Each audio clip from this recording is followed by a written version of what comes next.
Hey guys, Ben Labadie, and once again, I am here with Dr. Henry Svec, and you are live with Ben. We had a little bit of technical difficulties last night for our Business Entrepreneur Weekly, and by technical difficulties, I locked my keys inside the studio, You so could it have was faked it. You didn't really have to say that, Pat. We could yeah, have. really my fault, but I wasn't able to get access, and that's why we weren't here last night. But we are making up for it tonight. So get your comments in. Henry, how are you doing? Fantastic. You It's doing been a good? great week. In real life, it's been great. On TV, not so great. But in real life, here on the farm and seeing things happening out east, I'm very optimistic. I'm excited. I'm jacked up at what people are doing. So yeah, I'm very optimistic today, more than ever. And more people doing stuff. And if you guys want to do something, make sure to comment during this broadcast, and you have a chance to win Constantino's Pizza and Wings. All you have to do is comment somewhere below. You can say hello, hi. You can ask a question, and if you do so, you have a chance to win pizza and wings from Constantino's on LaCroix Street in Chatham. Lots of stuff to kind of cover. Hey Becky, how you doing? But Hi, Beck. let's talk about a few things here. The extension, okay? Let's get to this extension. Oh man. This closing and everything's extended another week or another month almost to the end of June. As far as I know from what I've read. Have you read anything like No, that? I'm Uh, confused. I've stopped watching things and I'm confused. We were talking earlier. How can you have someone come to clean your house, but you can't have a family member over? And we used a lot of examples like that. I'm totally confused. I don't understand. I mean, I was at Canadian Tire. Like most of the listeners, I went first time to Canadian Tire because I needed something in Chatham. So I was standing in line. You know, they have all that tape and everything, and there's a security dude there. And then you go in, and the place is empty. You could throw a football yeah, right through. I don't know how they figure out you have to wait. I'm thinking, just there's nobody in here, buddy. Like there's nobody. yeah, It's a big yeah. store, right? I mean, It it is, and you know what? I had an experience at Best Buy. I had to get a new phone, so here's my phone, cool. brand new. But I rushed to get there for the opening. Okay, opened at 11 o'clock. I got there about 5 minutes too. And do you know how people are walking towards the line, and you don't want to rush to beat somebody because you don't Hmm. want to look like that guy. Yeah. But we're all walking, so I got there third, and I was there an hour. Like they Goodness. have to verify. They ask you questions if you've been out of the country. It's going through customs, really going to Best Buy. I mean, it was safe, but you're definitely safe. But when you walk in, there's like six people ready to help you, and nobody else in the store. I mean, it's Yeah. bizarre to me. Yet I can go to the grocery store, walk in, Giant Tiger, walk in, nothing, Do you think we're and becoming a everybody's more living their normal. patient society with this? Like, not in a hurry because there's no sense in being in a hurry because you can't. It doesn't matter. Like at Canadian Tire, you have to wait till the next person goes before you can go. So it's kind of like there's no reason to rush. You know, let's just take your time. I wonder if this will continue. I get a feeling as soon as they open the gates, it's like I've watched on TV those dog races from Florida where the dog takes off and Right. chases. I have a feeling when they open this, people are dying to buy stuff and do things. Go to restaurants, just do stuff. If we just let people get on with it, I think that's what we're seeing in Nova Scotia. The real estate is crazy out there again, and people are starting to buy things and want to Mhm. change. Like it's the restaurants. It's still difficult. I don't know how that's going to work. Yeah, I don't know how the restaurants are going to work. There's just a bit. I don't think the people are as concerned as they were about a month and a half ago. So a month and a half ago, I was under the impression that I don't think the restaurants are going to go back to normal anytime soon. But Mm. I believe now that if you open a restaurant tomorrow, that will be as packed as it can be. Because people, I don't think they're scared anymore. They don't see everything that they were told was going to happen, you know, and they are kind of going back to normal. And you see that when you talk to people in line anywhere, they're done with it. You're starting to see more Mm. people out. You're starting to see more people seeming together, right? Yeah, If you hope is drive really by, important, right? We talk about mental health and hope. And so I'm looking for it all the time. So when they talked about the asparagus farmer who had 160 people who tested positive, and it was all ominous and everything. And then they casually mentioned about 150 had no symptoms, and then they went on, and I'm thinking, well, stop the tape. Can we talk about the 150? How come 150 of these folks didn't have symptoms? They tested positive, and it's good that they got tested. But what's going on? How can you have 150 out of 100, whatever? I forget the number, but a significant number had absolutely zero symptoms. No fever, no loss of energy. Just they had it in their system because they had. What is going on, Ben? Like, what is that? I get hope from that because it tells me that it's there, but something must be happening to this thing. Well, what gives me hope is similar situations to that, where, if they tested everybody, I think everybody would be less fearful as the numbers would climb. The people that are really affected, it would be lower, and all the rates of how tragic this is would be lower if you tested more people. Because, you get, even in that one area, 150 people test positive, and life goes on. Nothing really happens. Nobody's really violently ill or sick. We got one here. Going out causes me more anxiety because I added the going out causes me more anxiety because I have difficulty in public as it is. Having to complete a questionnaire and stand in line causes anxiety to me. And I kind of feel a little anxious when I'm in line, right? For example, the other day I was waiting in line patiently looking for a phone. I was getting a phone because my phone was busted, right? And they asked me, they tell people in line, go on your phone to see what you want in the store. And I'm like, I don't even have a phone. I can't call anybody. And this is taking time. So I was feeling anxious. For people that are normally feeling anxious, I wonder, how that affects them. Well, there's a couple of good strategies, Nicole. I don't know if you use it, Ben. I use it quite a bit when I remember to. Is either diaphragmatic breathing, or there's something called heart rate variability training that we do in clinics that some people can do.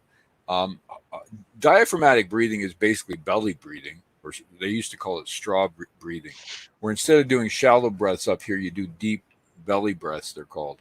And there's actually technology we use in the office to help people with that. It's very effective because also it's a distractor, because if you start to feel anxious, you notice your thoughts start racing. And it might be something like, how do I have to get out of here? How do I get out of here? What if so that you have these thoughts racing? But if you're thinking about breathing, or your stomach moving, or maybe what your feet feel, and there's some training people go through, you can actually get out of that situation or stay in that situation. No one knows what you're doing, so it's not like anybody around you would know, but you're more in control. But it's intentional work you have to do. So we often go into situations, we start feeling anxious, and it starts to be loss of control. But if we intentionally have a toolbox, the toolbox can be very effective, just knowing you have it, even though you don't have to use it. And that's why some of the what are called PRN medications for anxiety work, if you go to your doctor, people have them in their pocket, but they don't have to use them too often because they know they have it, and that will help them should they experience that kind of an anxiety attack. So there's many different strategies. Anxiety is actually one I love to work with, because unless you're a 9 out of 10 or an 8, you can't leave your house. It's something you can work on and move through and get through this. It's an effect. It's something you can work through. Do you think you're going to see a lot more of that in the future as there's lineups, and we are, like we were talking, we are becoming more patient because we're waiting for everything. I saw somebody wanting to go out and do stuff that hadn't been anywhere, still fearful of going anywhere, and somebody warned them everything takes an hour to 2 longer. Like going to the grocery store to grab something isn't going to the grocery store to grab something. It's going there to wait. It's, being in line and everything like that. Well, I think we have to understand we have to be patient with ourselves too. So if we had anxiety before this, and now we're going to stand in line to go to a store or something, we're going to have some more. So we have to, take it for what it is, but still remember what we had to do from before. So I think as a culture, as a group, as employers, as people serving us, they need to understand that. So for people who have had pre-existing or pre-COVID conditions, it's normal that you would have more issues right now, but you'll work through them just as you did before. You just have to add other strategies. And part of it is we've been, the reason we get anxious is because we feel we're under threat. And we all get anxious, but we're talking about anxiety that gets even more severe and debilitating. But we've been told from the beginning, this is going to kill us. If we leave our house, if you shake someone's hand, if you someone coughs on you, you could die. Like, that's pretty scary for all of us. And now we're saying, wait a minute, I'm not sure that that's like that. And I think that there's hope in that. The other part we're lacking is still data. With what's happening in the United States, I heard an expert talk about the overrepresentation of African Americans and people who have died from COVID, but no one's asked why.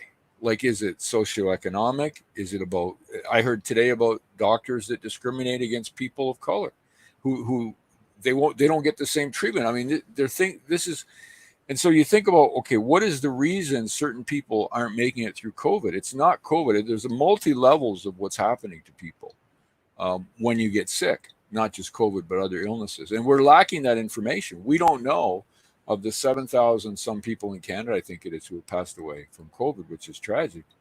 We know some were in nursing homes, a certain number were senior, but we don't know anything about what type of pre-existing condition. Is type 2 diabetes worse than something else? Or I don't know. And that uncertainty causes us to be more anxious, which is normal because it keeps us alive. Sorry, I'm talking so long, but this is a hard thing to try to work through. It is hard. And I was at the Mercado's, it's a grocery store here in Chatham, and I had to cough, and I tried to hold this cough in. It was like a tickle in my throat. I'm like, and I'm looking around, and I'm like, I have to cough. I've been holding in this cough, and then I finally, and then, I kind of look around and say, I had to cough, right? And I've got the allergies going on. My biggest fear on Monday, today I went grocery shopping, and I was worried Monday, if I start sneezing in the store, they're going to throw me out and I got to buy all these groceries. So luckily it passed, but every morning because of the allergy stuff, I don't take anything. I just sneeze it through, but I'm thinking, like, you start thinking differently about things, right? But is it true we're becoming a more patient society? Are you seeing more people get along when they're out there than I maybe it's just a personal comment, but I think we're more, we know we have to take time. Well, I think anytime you have something in common with somebody, or a topic you can talk about, for example, if you're at an event, like a music event, you can talk about that band. We can all talk about the effects of COVID and why we're in line. And I think that kind of brings people together because we're starting on something that we both know. So when we're sitting in line together, we're sitting in line together and talking about that line and why that line's there. And all of a sudden that brings people together, I believe, in line. Yeah. So starting with something that... Go ahead. Go ahead. I was just going to say, in the grocery store, a month ago, when people went the wrong way, I'd get angry. I'd say, come on, man, don't you know the rules? And then today, I'm kind of like, I'm just smiling going, they just don't care. Like, it's like, they could care less. They're looking for salad dressing. They don't care which way they're going. And so it doesn't matter. And it just seems like it doesn't matter. It used to matter, but it doesn't. Maybe it's just me. I wonder if other people feel that way. I think people are giggling a little bit more because they're all the same. You know what I mean? We're all the same, and we have the same thoughts most of the time. Some are more fearful than others, but for a lot of time, especially the older folks I see in the stores, they're just moseying on, doing their own thing. Care. I brought my mom to Winners, and I was picking her up outside Winners, and she's like, "No, I'm at Walmart now." And I'm like, when did you sneak out of the store to go to Walmart? Like, I cough and then say, I don't have COVID, right? And I think people giggle at that. It's like, because you're looking around. Let's see here. Another good show, guys. How do you keep informed of daily constructive news without being bombarded by opinionated broadcasts leading to negativism? That's a tough one because, you've got CBC, you've got the American networks, then you have Fox, and then you have CNN.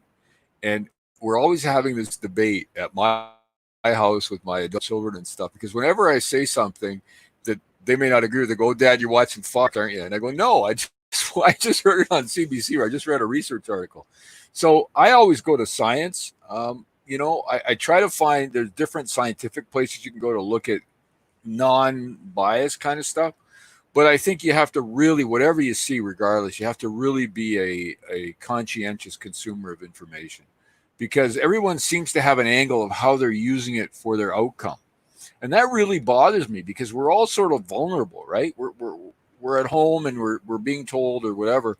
And so when someone says this might work or this doesn't work, we talk about anxiety, it takes away our hope. Like, for example, a quick one. In Wolfville, Nova Scotia, Katie University announced that they're open in September. They said that we're open. We're doing precautions. We're open. Windsor, about a month ago, said they're closed in September. They're just doing online. So I always say to myself, well, that's confusing. How can a group of people in a small town like Wolfville, it's about the size of Blenheim, they have a university there. They have about 4,000 students or 3,800 students who go there from all around the world, all around Canada. They're open, but Windsor's shut down. Like, how does that, how do you predict, how could the folks in Windsor predict September one way and these other, it's just, I don't know. I don't know. I have no clue how you can cancel so far in the future, because it also cancels hope to me. Like, anytime somebody hears another thing is canceled in the future, if it be a concert or an event, especially one that it's already been postponed, I think they get like a little bit more down. But for me, with the broadcasts, there's enough broadcasts of our leaders talking that I really or pausing. Did you see the 21-second pause today? Yeah, that was an extreme pause. That was an analysis. Go ahead. If I want to get information, there's enough direct from the source in ways to get it from the source. Right. If I get my information from Fox News, which I watch, I'm a Fox News fan, or CNN, those are all opinionated in my opinion. You know, when I watch Fox News, it's going to be angled on a little bit more conservative. CNN's a little bit more liberal. So you're going to see those angles, but you already, that should be factored in. Everybody should know those angles by now. But if I want direct information, I'll go to watch a Trudeau broadcast, like that he does live every day, or a Ford or a Trump. I'll watch them all directly, and then I will take from it what I take, right? And because everybody has an opinion, and then once you water it down with their opinions, it kind of, you know, it's not really news to me. It's somebody's version of what they got from it. So that's how I kind of navigate through it. I don't know if that's right or wrong or whatever. Let's go here. Nicole, I find many people are becoming more compassionate and kind. Well, that's good to hear, Nicole. I think that too. Yeah. Let's see here. Craig Waters. I talked to Craig yesterday. He was out walking his dog. I was going for a run. I'm over it. Is there a certain freedom that people get when they can say, I'm just over it. I'm done with it? Is there something that is comes off their shoulders? There's so much pent up stuff. We'll just call it stuff. And part of it's mental health. Part of us are just so, you know, we love our families. We love being, you know, if we're confined with a family member or a partner, and that's why they talk about some other difficulties. But when you're confined, you need time to get away because things are better when you're back together, but you're always there. So getting away is good for our mental health. We can get more exercise. We can interact with other friends. We get perspective is very important. People can't volunteer. No one's brought this up, but many people get perspective and worth by volunteering more. Many people can't volunteer. And whether they're retired or young or those experiences aren't happening. So it's not just work that's difficult. People can't interact. And by the way, some of the studies when telecommuting from home many years ago started, one of the negatives was people miss being with people. So maybe you're more efficient going online and doing all this stuff, but you really can't hang out at the office because what I've learned is work happens in bursts, right? So if you work really hard for 15 minutes and then you talk for 5, you get, unless you're on an assembly line where you have to, you know, you're monitored. But in most office settings, for example, people do bursts of work. They're efficient, but they do bursts. The socializing keeps them mentally healthy. And they do things. They go for a walk with colleagues at work, or they work out afterwards, or they have, you know, meetings and so on where you can interact with people. And I don't know about you, but I'm missing meetings. Like being in a room with people and doing stuff. Like this is fine. This is good. And we can do this, but there's something we're not getting that I think we're getting when we are allowed to. I think you're going to see people just, yeah. I think people, like I was standing in line at I think Dollarama yesterday, and I was talking to a lady behind me, and we're just talking about things, and then somebody walking by, an older man, just stopped and just started rattling off, overheard something we were talking about, and wouldn't stop talking. And after he left, I was like, you know, people just can't wait to find another human to talk to, right? Because this guy was just clearly in need of somebody to just talked to. And he just went on and on. We looked at each other and says, yeah, we get it. Like they're just looking for people are Well, looking for other people. what's Yeah. encouraging from what I do is if people are feeling more comfortable doing that, that's a lot of what mental health is about is being able to feel safe in an environment where you can talk about what you're feeling. Or now this is probably not at that depth of a level, but at least that person is talking about concerns perhaps or other things. So it's helpful to be able to do that. And I think that's one thing we're lacking right now outside of professional help is we don't have that opportunity. Around my community here on Wednesday night, they have this garage beverage night thing on Wednesdays, apparently. And if you go by a lot of houses, you'll see like 10 cars in the driveway where people are in a garage having a beverage. And obviously they can't do that. And one of my neighbors does that. And I talked to him about it. I don't go to that one. I've been to one a few times, but I don't consume much. So I didn't go. But anyway, I said, well, are you still getting along? This was very early. And he said, oh, no, we're not allowed. And this is 52 weeks a year. Every Wednesday night, people get together and they talk. It's like a community thing. They can't do that anymore. So Yeah. there's a lot of those pieces that are missing in our mental health that lets us get that off our mind. Yeah. And I spoke, we do at the Active Learning Lifestyle Center here in Chatham. I volunteer every Wednesday with a group, and we haven't been able to talk. We actually went out to one of the members' houses, did the social distance happy birthday thing. Yeah. She had turned 90, and Wow. they just loved it. The group was together, they were talking, and you can tell everybody there just needed to see other humans and interact. And you start missing, you see them every week. Like I've seen these people every week for the last 5-6 years. Good Right. for you. And then that stops. Yeah. Right. So and alls we do is we talk. We have coffee and we talk just like you and I are talking, only it's a group and we share opinions and everything like that. But you start missing that, right? Yeah. I just want to go camping. Let's see here. Can't wait to play some road hockey, feeling out of shape and miss hanging out with everybody. Sundays aren't the same. Like, I don't get it. They let yard sales, drive-ins, and people line up at Winners, but won't let no one play sports. Hang on, Jonathan. You can't play road hockey? Why can't you play road hockey? You can't get together as a group and play a sport. Like, you can't play soccer, you can't play hockey. It's not like a road hockey league. We're talking 10 guys getting together or people getting together, knocking a ball around, aren't they? Yeah, that's still apparently wrong. Okay. Yeah. Let's see here. I know someone personally that called a support line and was told they would call back in 48 hours.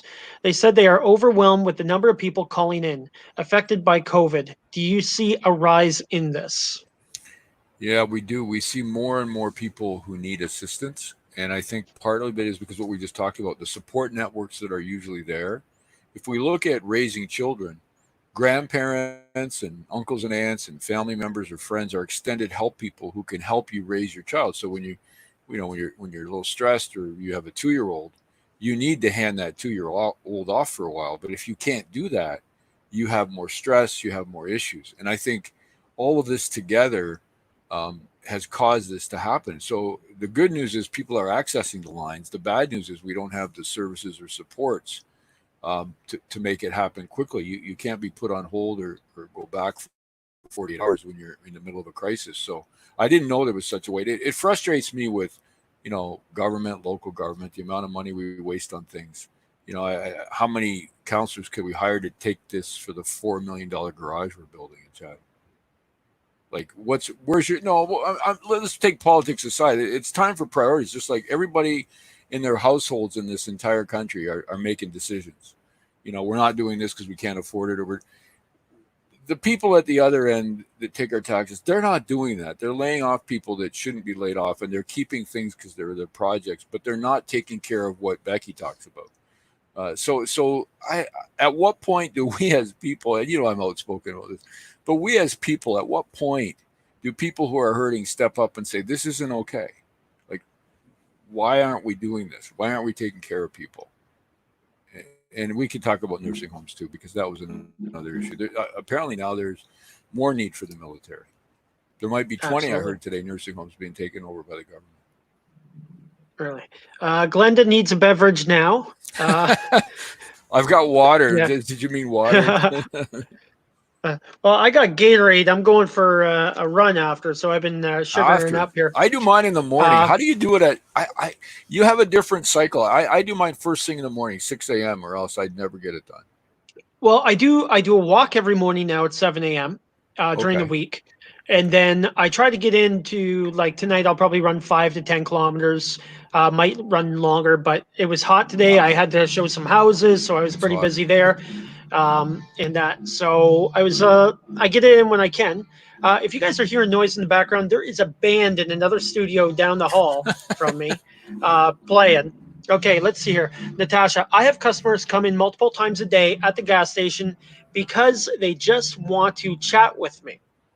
You know what, Natasha? We talk about hairdressers too. People get their hair cut every week. Men, a lot of men do this just to talk to the person doing their hair. So these are all support networks and help networks that we don't really acknowledge, but are there and help people get through difficult times.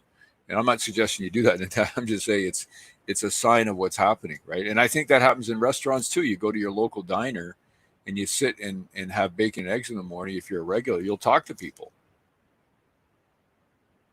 Now, kind of like that position there, there's a certain thing about people that are available to chat, right? Right. That's a healthy thing. Do people sometimes know how healthy it is for the other person that's looking for somebody to talk Well, to? boundaries are important, right? If someone comes and sits down, you haven't met them, and they start, you take an onion, right, and the layers of an onion. You don't really want to get to the center layer with someone at a coffee shop. So sometimes people might have trouble with boundaries who may have other issues, but most of us will stick with the first two layers. How about the NHL season or what's you want to talk about stuff that's not so personal. If you come in, you say, "Oh, I got to tell you what my wife did yesterday." Well, that's not probably a good thing. So there are levels to that, and I think sometimes when you open yourself up, you get too much of that in a situation where maybe you're not ready for it. But in most situations, the kind of chat we're talking about is very helpful. And I think as humans, we need it. It gives us verification. Um, when you're with people, when I'm with some people, maybe I played sports with, we kind of rip on each other. Like we're confident, but we kind of, we kind of regress a little bit about things. And so you miss that ripping on each other, right? We couldn't go fishing. I usually go steelhead fishing with a group of guys. We just go, whether we catch fish or not. We go to a stream up in Bayfield, and we couldn't go obviously, and we can't go to the bass thing because we always get together. There's 10 of us that go. We just stand around a stream pretending to catch fish and we talk. We can't do any of that stuff, and it's not the greatest fishing. We do it to be social, right? So Becky is having a beverage right now. Cheers. Carol, I agree with Dr. Svec. Let's see here. Heather, do you agree with the predictions of a second, more serious wave of this virus? Those predictions. And if we talk about it a little bit further there, what does that do for people mentally to believe or disbelieve, that there's going to be this other yeah. next So, wave? so I'll tell you how I handle it from the hope side. So when I talked about that California study that said there's 50 times more people who have it than have been diagnosed, like have been labeled as having COVID. So if there's 1,000 people who have it, there's actually 50,000 people who have had it. We just know of the 1,000. So I look at that and I say, okay, in Canada now they're doing a study where they're sending out 10,000 blood sample kits because they want to replicate, they want to do the studies that they did in the States to see how many of us actually had it but never had a problem. There will be more people with COVID, but the question is it going to be harmful and is it going to hurt us? This is the part we don't know because it seems anywhere from 20 to 50 times the people have had it without symptoms. We don't know for sure, but that's the stat that's out there in the science. So that's how I think through this second wave idea. Of course, more people, if you take a blood test, they would have been exposed.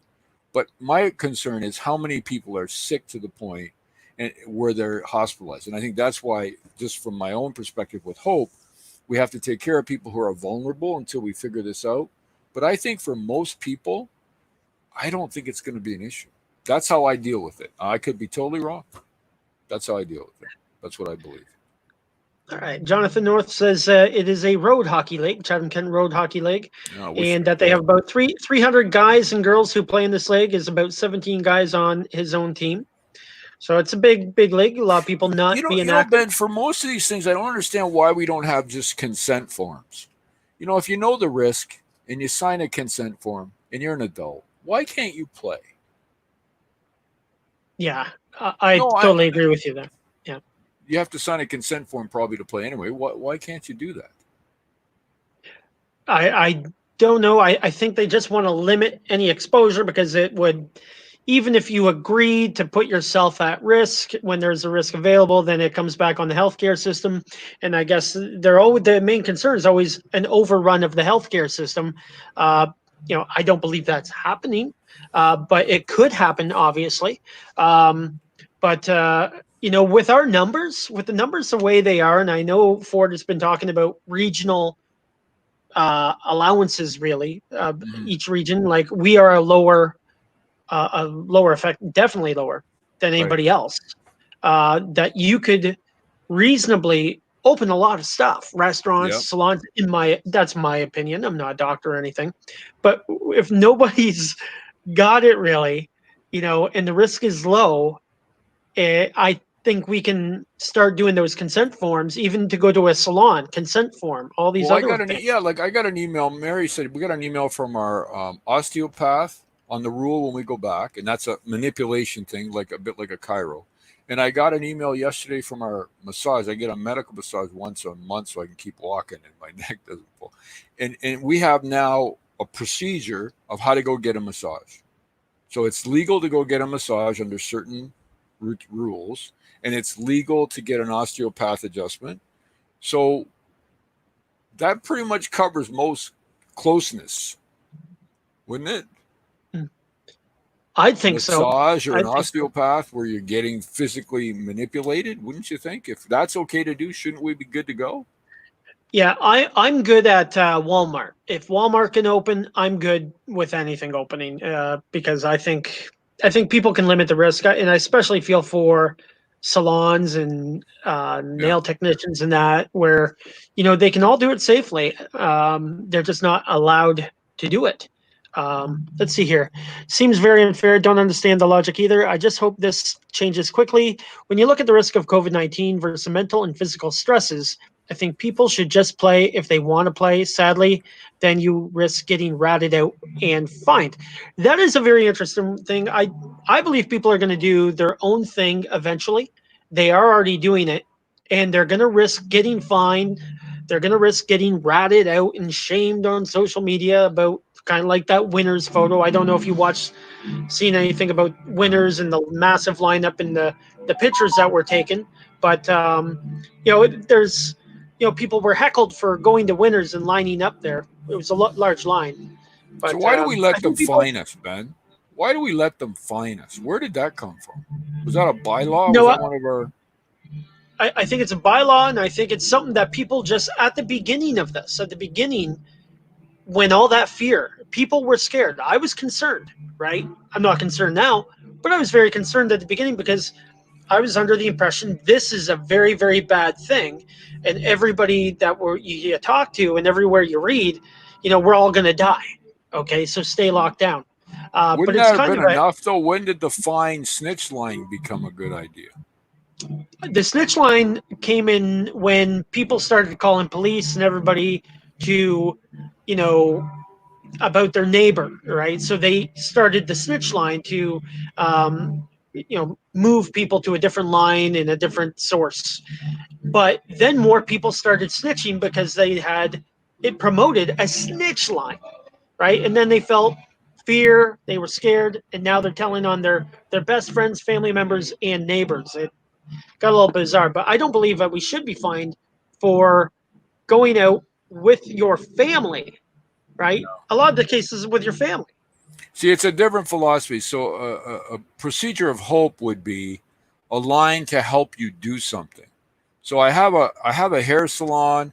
I have one chair I want to open. You call a municipal line and they help you open your hair salon. You understand the difference? Or I'm having a 90th birthday party for my grandma. How can I do this in a healthy way? Can you give me some guidelines? And you just trust that people are going to, it's a different philosophy than we're going to catch you and we're going to fine you if you hang out with people. Like, it's just a Yeah, different mentality. Like, you know what I'm saying? We talk about mental health and hope. Why can't we promote that in how we interact with people at all levels? yeah. It's, to me, it's a scary situation, because when do the fines end? When do they lift these things? Because people, like, you couldn't walk on the beach, you can't go to the beach, you can't play soccer with more than 5 kids. Wasn't Um, HST just going to be around for a little while? Ben, I, wasn't that I, just a brief? I think Income taxes tax in was just general after were the short. war. Sorry for Yeah, interrupting. yeah. Oh man. Let's see here. What else we got? If there is a second wave, it definitely will affect people a lot harder. We are just starting to be able to get out and socialize. Another lockdown would be a psychological disaster for many. I don't think, Nicole, they can do another second lockdown because I don't think it would. The damage psychologically again would be incredible, in my opinion. You can't do this again. The amount of support people will need if you do this again will overwhelm any system. So I think the smart way would be to look at vulnerability if it happens again. It's just my 2 cents. Um, who the vulnerable folks need to be taken care of in a way so that they're not exposed. But I think for the majority of people, they need to get on with their lives. That's with precautions. I mean, we're going to socially distance. If we're coughing, we're not going to go out. I think we're going to wash our hand. We're going to do all those kinds of things. That's what, because we need hope. Mental health, we need hope. We need to know we can start controlling things, get back to where we need to be, and back to work and back to all those things we want to do. Again, what is the risk of getting COVID-19 versus mental, financial, physical risks? To me, I would rather get COVID if it means I can see my friends and family, go to the beach, do my own things. Angers and frustrates me. We keep being told what we can or cannot do.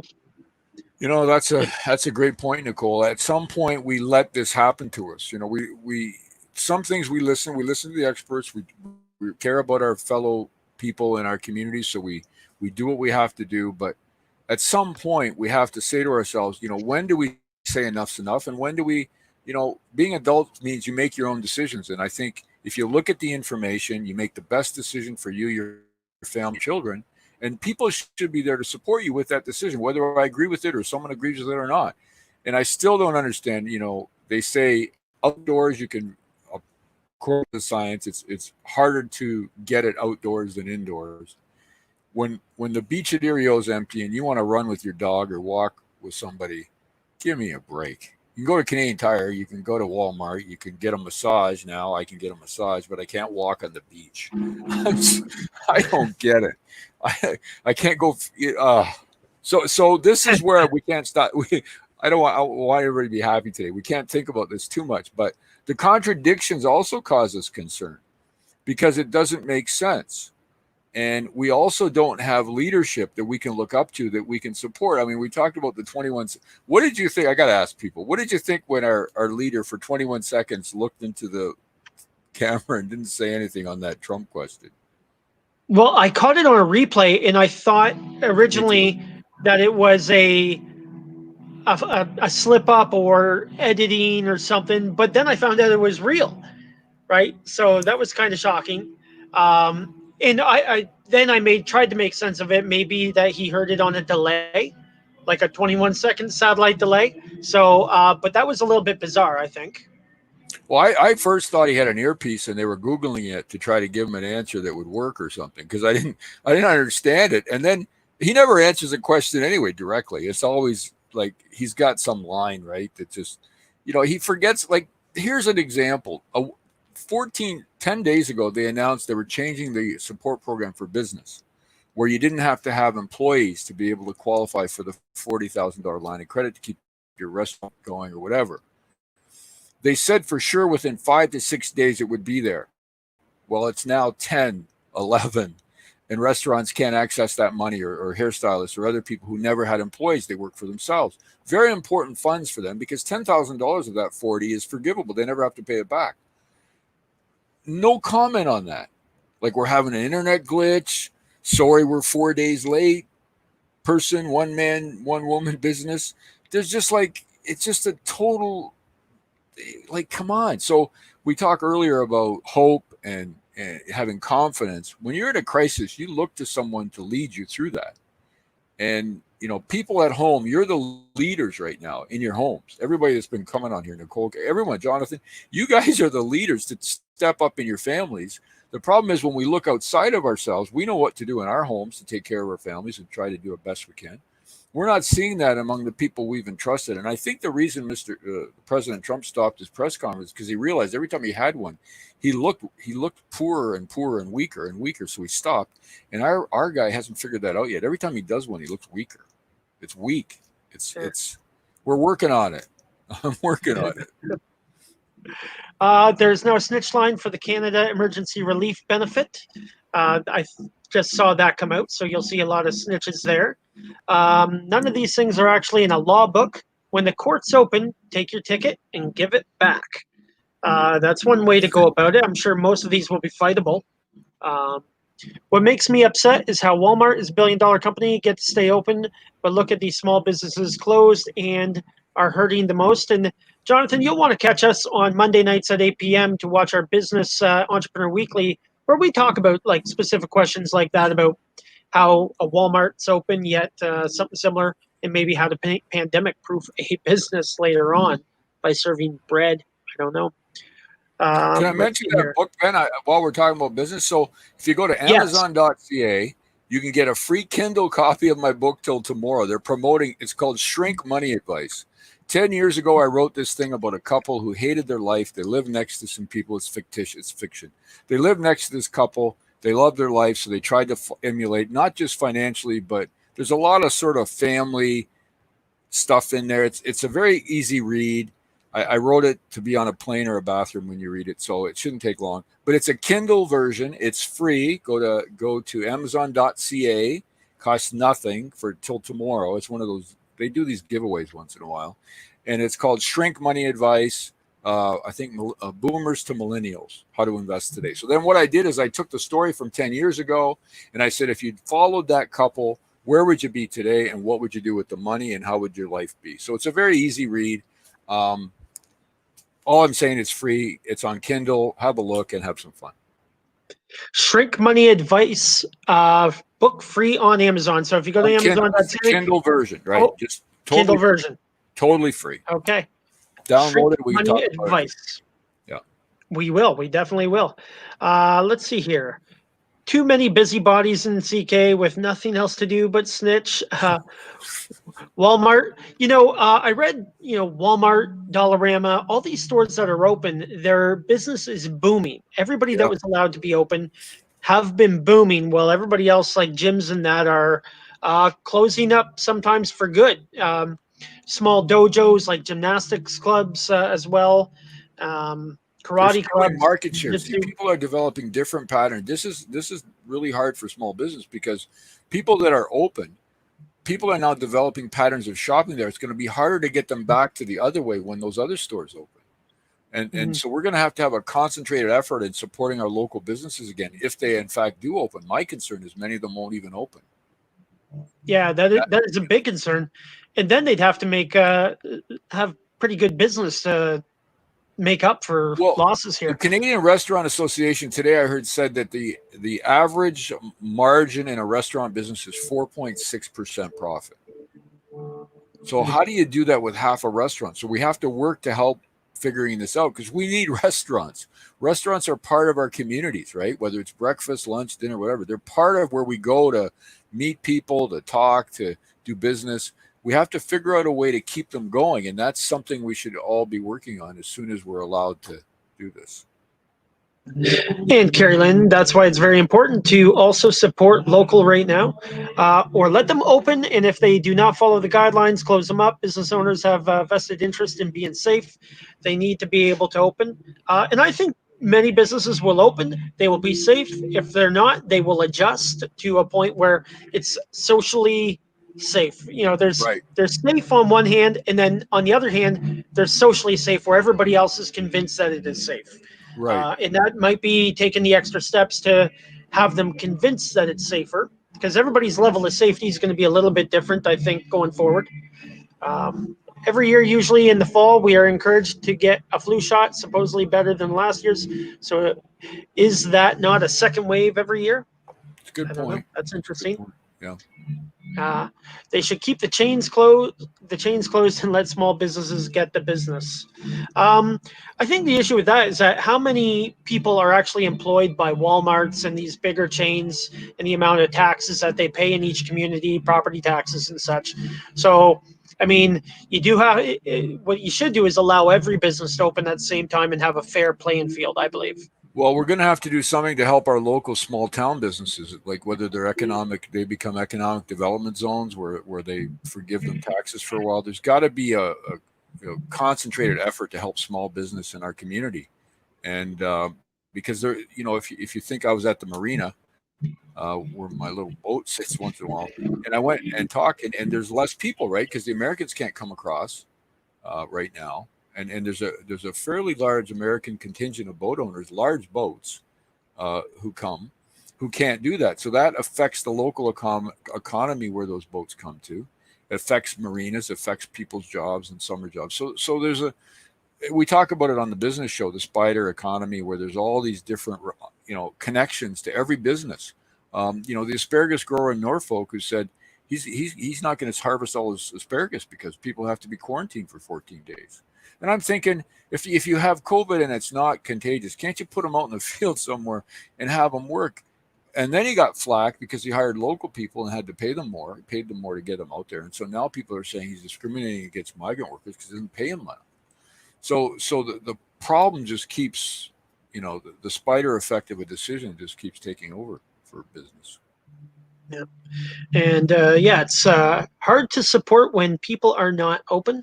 I hear you. A lot of businesses around myself where I live are diners that are doing takeout. I support them 100%. I have family that do hairdressing, nails, etc. that cannot open. Very difficult. And I've seen salon chairs, like hairdressing chairs, and that a lot of them up for sale. I've seen a lot in a little bit here. But answer me this: if you can go get a massage, why can't you go get a haircut? I think the lobbyists for the massage people have more money and more voice. Well, some of us old folks need these massages, Ben. They're kind of important. But seriously, why the level of connection, the level of I guess possible transmission is probably the same, or wouldn't you think? Yeah, I believe so. I believe for a massage it might be a little bit worse. But they make the case for health with massage, right? To make somebody feel better for their health.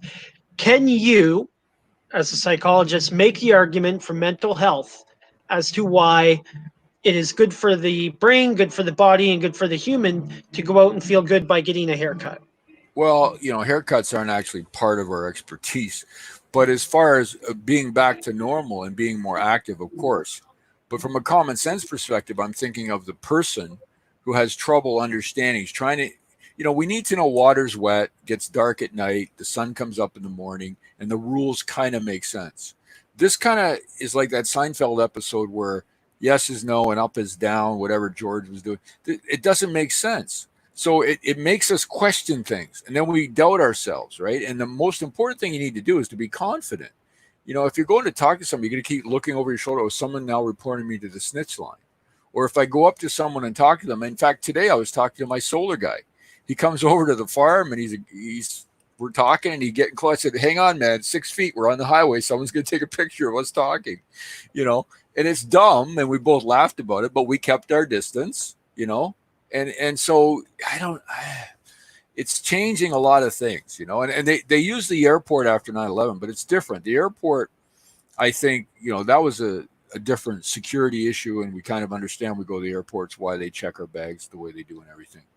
This is kind of murky. I don't think you can make that jump from the airport to talking to someone in your front yard. Or Father's Day's coming up. What happened? Mr. Ford's probably going to have a barbecue with his family. He had his family over on Mother's Day, so what the heck? Oh, yeah.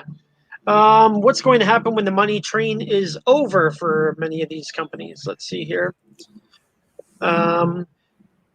Record. There's one right here. I like this. Rojo. Federal leadership is questionable.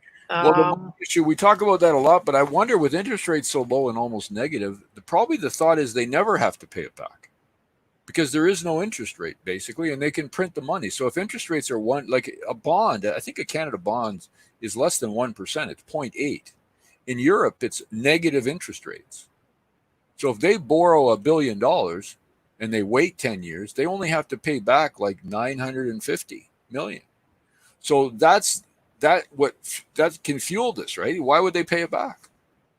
If you took out a mortgage for 100,000 and never paid it and it kept going down in amount, you would just never pay.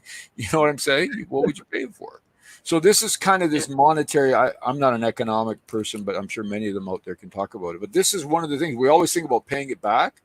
I'm not sure there's ever a plan to pay this back. Okay. I so badly want to complete my road trip for the top 10 antique shops in Ontario. Only have 4 left. I miss the thrift store shopping too. That's kind of a neat one. Road trip to top 10 antique shops in Ontario. So Carrie's nailed 6 of them. That's pretty neat. Hey, is the 401 exits, are they open like the where you go get a coffee and go to the bathroom? Are those places open on the 401 or closed? Yep. Yes. How they're the bathroom thing. How do they work? How do you go to? We talk about people don't like us talking about bathrooms, but come on, let's. They hate when we talk about bathrooms, but I think they just went normal, and every man for themselves. I know I went walking with Tim Hortons the other day, local Tim Hortons, and no washrooms available. You can go up, get your coffee or whatever, and leave.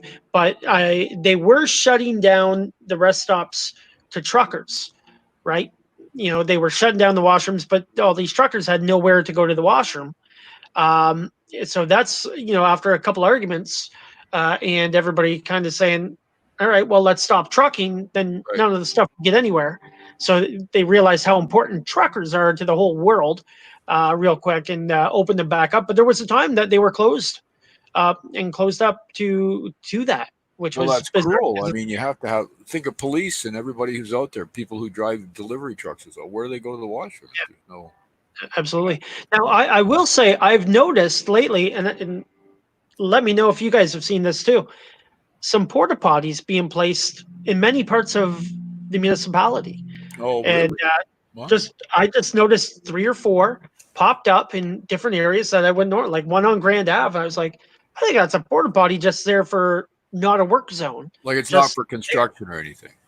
Not for construction. So I've noticed these porta potties. Was there any signage? Like, come and use our bathrooms or something, or how would you know to use it? Just a porta potty by itself. So I found that tell them we need signs, or we'll think we're trespassing. You can't just go into someone's bathroom. Oh man. What do you think the odds are of school actually opening for September? I truly believe with the way things are, we won't see kids back in school until 2021. I'd like to hear that. 100% confident there'll be school in the fall. That's just the way I'm thinking. I'm confident of that too. What would be the effects on, I guess, kids and society if we don't go back to school in September? Oh man. Well, you've got a whole level, like we talked that spider thing. You've got all these other issues. So if you've got teachers not going in, and remember, schools for children is also a very good thing because they get a lot of support and structure, and they get away from. Oh, Ben, we just switched.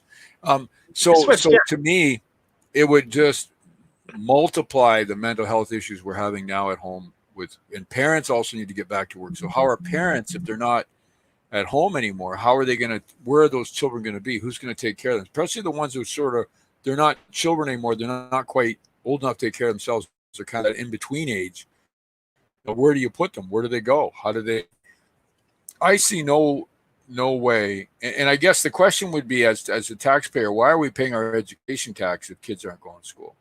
Why are we paying, I heard the other day in London, Ontario, they were all excited because the teachers went in and spent, I don't know, a week getting all the children's belongings together. And I'm thinking, we're paying someone $100,000 to collect some belongings. I could think of a cheaper way to get the clothing together. But I appreciate the fact that everyone needs that kind of work. But how do you justify paying someone $100,000 a year to do an hour or two a day of work? with no extracurriculars, no sports, no coaching, no any. I mean, I think we'd be asking some serious questions, I think. Absolutely. Let's see here. I'm not sure, but thrift shops are closed. Yet one opened at Crazy Corners today. Interesting. Goodwill is open. I talked to a friend who works at the Goodwill distribution center, and a lot of people being at home right now so often are cleaning out everything in these Yeah, Goodwills and thrift stores are getting more stuff than they've ever had ever. that's great. That's a great consequence to this. So I thought that was interesting. More people doing stuff. And Same more reason you quality see your time. I was family. saying more quality time with your children too. I mean, there's some good things to this, right? Your children will remember all the times mom or dad or grandpa, or whoever's looking after them, are home with them, right? So that's something that's rare. Think about the rare time you can spend with your kids when you're, working hard all the time, starting a business or a new job or commuting. Now you're there. There's a positive to that. Absolutely. I agree. As many people been seeing their families. Yard sales are okay. Hockey leagues, sports leagues, not. Heather, yes, our job is as hairstyle. Our job as hairstylists is to make clients feel as good as they look. Safe environment to speak freely. Sometimes I have clients cry in my chair, getting things out in the open, and we talked about this. Yeah, Heather, that's you do amazing work. I mean, I think is there a is there like an ambassador of common sense we can call and just can we just make this all happen? Like if someone the road hockey thing kills me. That's just an indication, or the fact that you can have people come clean your house, but you can't have your family over. Like That's like those cleaners are now approved, right? They can come in. We do it ourselves, but let's say you could do that, right? You could have someone come to your house and clean your house, but you can't have family come over because they're not in your household. right. And I've not seen mine since this is from Crystal. I've not seen mine since beginning of March. Can't get a haircut or see family, but can have a massage or have a yard sale. It's crazy. It's crazy. At what Uh, point can I ask you something? When do Canadians become more outspoken and simply become, what word do I want to use? I don't mean protest, but just, I guess, protest by action, just doing it. Is there any point you think we'll hit a point where Canadians will just say, you know what? I'm walking the beach in Erio. Come and arrest me. Like, I'll keep socially distanced. I'll put a mask on, whatever I need to do. But this is getting kind of ridiculous. When do you think we hit that? Do we ever hit it, or are we always going to be allowed to let people tell us what to do? I think I think a silent part of the population is starting to do that. I think people are moving forward and sneaking out, going to friends. You see it if you drive around. You see it, right? If you drive around and you really look, the skate park today, I seen kids, being kids. I was optimistic about that. That's cool. Uh, so there's a lot of things that I see happening. Not everybody is doing it. There's still a large portion of society that is scared in Canada of the rules of the government. Follow the rules, follow authority, and stuff like that. And as long as there's snitch lines, there's still people scared. I think the snitch lines actually make people more scared, and people don't want to get fines. But I think if as the weather gets warmer, right? As the weather gets warmer, you're going to see people just say, screw it, because it'll never end. People are going to get to a point where say, if we don't do anything, it's never going to end. I'm to that point right now. It's like, it's never going to end. I might as well just go out and do stuff, and you do it safely, right? Mm. Um, you know, for your own health. But sometimes I think the new safe is what we should have been doing all along. Wash your hands. Don't go places when you're sick. Stay home when you're sick, and things will be good. Don't go to the gym when you're sick. But, keep clean. ABC, always be clean.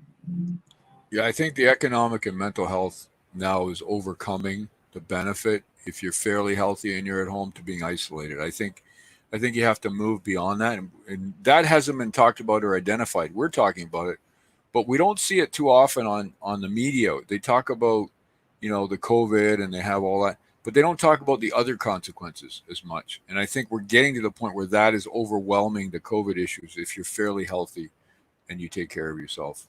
And I think that's something we talk about school. In most cases, young people have no issues with this virus. Right. Let's see here. They do have to pay it back. I know for a fact, $40,000 business loan. If paid back by 2023, you will be forgiven 10,000 of it. So that's good.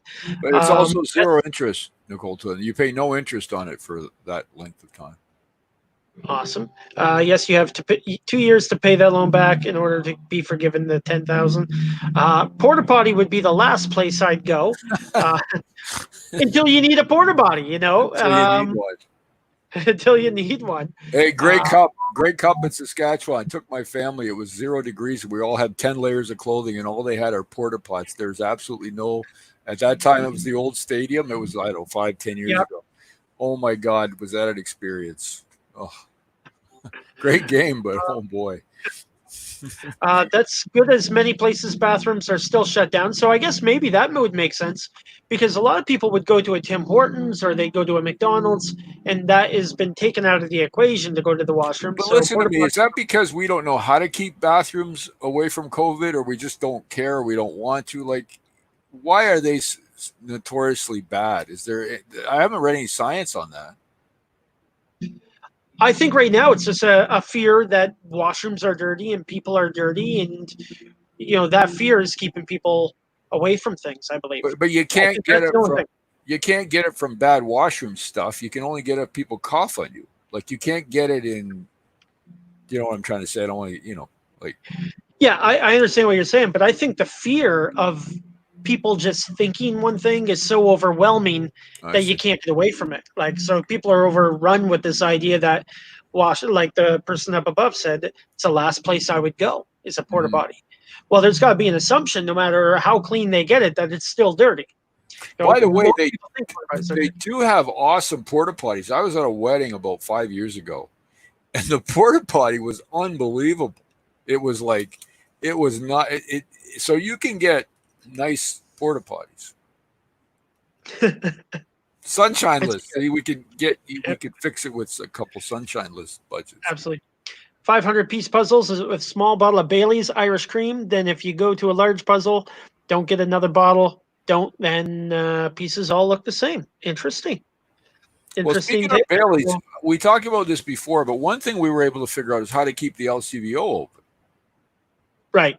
Which is a business, so most businesses should have been able to stay open right from the beginning. If we could figure that one out in the grocery store and Walmart, we should have had all our businesses open. Dr. Svec, do you think they should allow corn detasseling for the kids this year? I would imagine it wouldn't be too difficult to spread the kids out in the field. Yeah.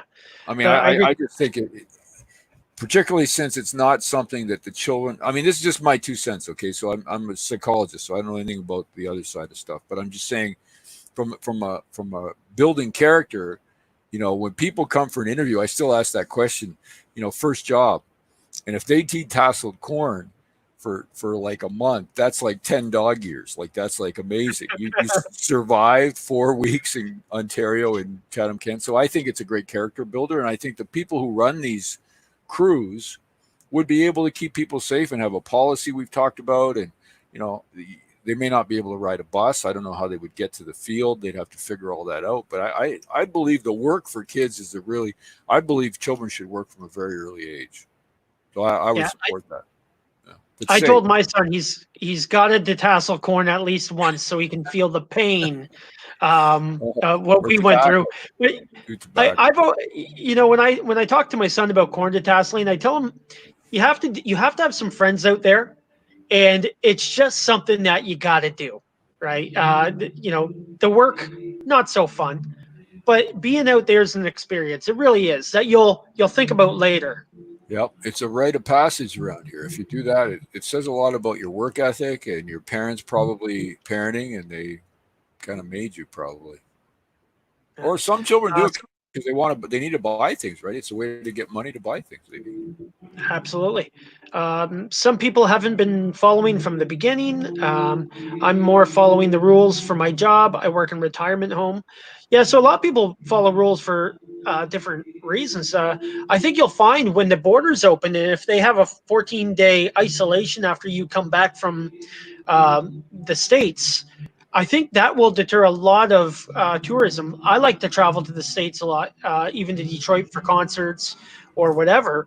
Uh, if you got to come home and you got to isolate for 14 days, that's going to be scary. You won't be able to work.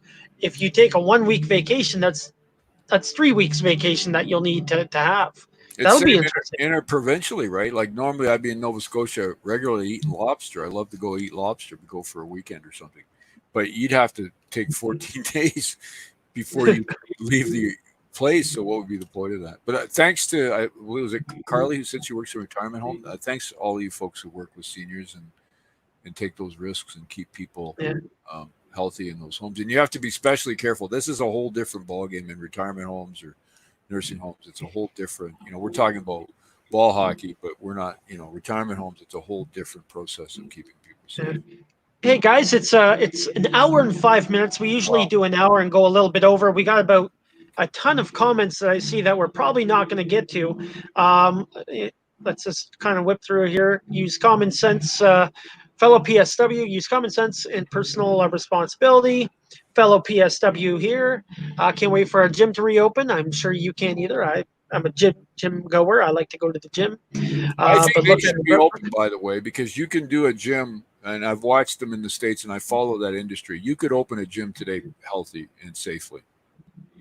Yeah, I believe so. Yeah, I didn't use it, but the porta potty had sanitizer in it. Thank you for that company. And you can wash your hands. And I think the porta potty companies are doing amazing with them. Yeah, like they're on the top of their game. Yeah. So and you can wash your hands in the bathroom. Meaning, I looked outside to check. Bathrooms are closed because they have to be sanitized after every use. Apparently, businesses don't have enough staff to stay on it. I think that'll be a challenge in the future. Sanitized. That would be interesting to see what that means. Yeah. I've ready previous questions regarding road hockey from Jonathan. I am the commissioner of the Hockey League and have been in contact with the municipality on a biweekly basis. The most recent response I have been given is we will not be able to operate our league anytime soon. We pretty much at the mercy of Dr. Colby. And it seems to me Dr. Colby doesn't like anybody doing anything. That's just my thoughts. Did he ever play sports? Did he ever play high school sports or? I don't think he left the house. That's just me talking, just having fun. Probably a really nice guy with a family. We don't want to retract that. But it looks, sorry about that. But, no, it's but when you start reading, when you start reading it, we're all going to be safe if we never move anywhere, right? And that's kind of what I feel is that there's got to be some common sense to go about this. I mean, I know you want to keep everything low as possible, but you have to live some sort of life. And I think people are going to get a little bit bothered by this in the future. Well, don't forget this statistic. 85% of Canadians don't do any exercise hardly at all to meet any minimum standard. 42% of us are obese. So if a group of 300 adults want to exercise, don't you think you'd find a way for that 300 people to play road hockey 2 or 3 times a week? Because that's what we need to have a healthier country. Talk about mental health. We've talked about this over and over again. The best thing for your mental health is exercise. So if you're not feeling well and you're stressed and you live near a beach, go walk it. And we'll work together to fight your ticket, because mental health is most important right now. And be smart. But to the commissioner of the Road Hockey League, I fight things I believe in. If it's worth the fight, I would fight it. I would want to know the science.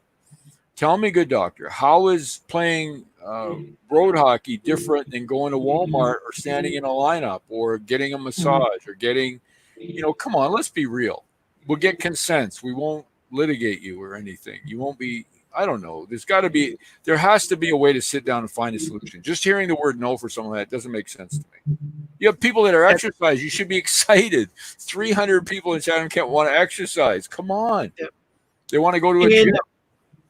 Just to add that, heart disease and diabetes, Chatham-Kent is among the highest in Ontario and Canada for those, and those are preventable, right? Some of those are preventable. Diabetes, type 2 diabetes, and heart disease are somewhat preventable with regular If you take Exercise two and eating people, healthy. okay, you take two people with type 2 diabetes and they exercise for 12 months, one will no longer have type 2 diabetes at the end of 12 months, saving the government $100,000 in lifetime healthcare costs. That's one person. One person. Yeah. Put someone else COVID-19 on the is sunshine I spent for that yeah. money. You hire COVID-19 somebody. is teaching us to stay clean. It's creating everyday habits. You're sick, stay home. Don't go to work. Don't go near your elderly family or neighbors. Hand sanitize is like drinking water, right? My hands are so dry. Mine too. I think after all this is over, people are going to naturally continue these routines, and I believe they will too. I think it's been good in doing that, setting healthy routines. I agree, and I think we don't want to talk about good things, but I think that's something that has come out of this that will change us for the better. Free hockey, let us play. You know what? I'm putting on a running event Thursday night.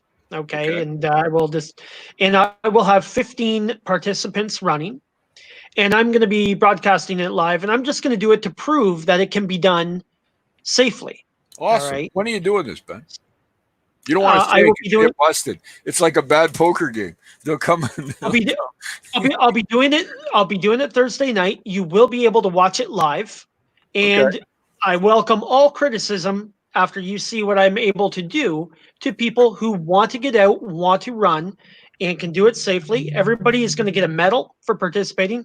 It's a measuring tape. Okay, it's a Awesome. measuring tape, and it'll have the event CoFit 5K instead of COVID-19. Okay. So it's a 5K run. It's going to be timed. It's going to look good, and it's going to be safe. People will be separated 10 feet apart while waiting in line. So it starts at a certain time, and the first person goes off, which I have a good idea what their time will be. They will leave. The second person, who is 10 feet behind them, Perfect. walks up to the start line 1 minute later than starts. Then the next person. And to go above and beyond, it's not 6 feet separation. We're doing 10 feet separation, Mm-hmm. right? And everybody's on board with, we have to make this as safe as possible. And, also because it's going to be criticized, right? Right. People are critical of it, right? So you have to keep that in mind. I don't want a winner's situation where there was a line, a couple different angles will scare people on how you take a picture of an event. So that's why I wanted to do it live so people can real time see how it goes from start to finish and see if it works out. You know And what? I hope everybody will be. We'll take up a legal fund next week for your defense. We'll start a fund Well, and we'll keep. I tell you what, with the way it's planned, you're not ever getting a group together. There's not a group, Oh, they'll find a way, Ben.